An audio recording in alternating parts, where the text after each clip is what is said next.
Nagsilika sa mga residente ng bayan ng Monte Vista sa Compostela Valley Province sakay ng mga truck. Pinangambahan kasi nila nga magkaka-flash flood muli na bumuhos ang ulan doon.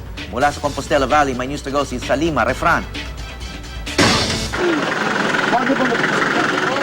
Tila exodus ang inabutan namin sa bayan ng Monte Vista sa Compostela Valley pasado alas 11 ng gabi. Truck-truck ng mga residente ang lumilikas. Sa pagbuhos kasi ng malakas na ulan ng hapon, kumalat rin ang iba't ibang balita sa mga residente dahil na rin daw sa takot. May false alarm na may baha daw na parating dito. Pero kinonfirm na kanina ng PDRRMC na wala talaga. Si Neri, kasama ang kanyang kaanak at mga kapitbahay, inabutan naming balot ng takot habang naghahanap ng masasakyan palabas ng bayan. Natakot na kasi kami, puro na dito, kwento-kwento, hindi na namin alam kaya wala na. Sagip na sarili.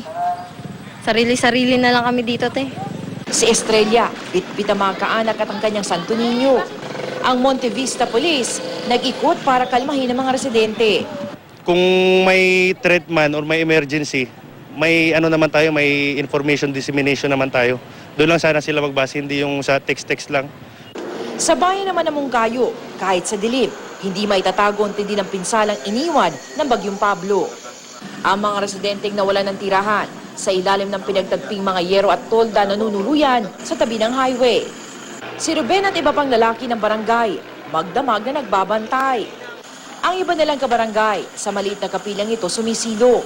Bahagyaman itong nasira ng bagyo, pakiramdam ng mga residente. Ligtas sila dito. Salima Refran, GMA News.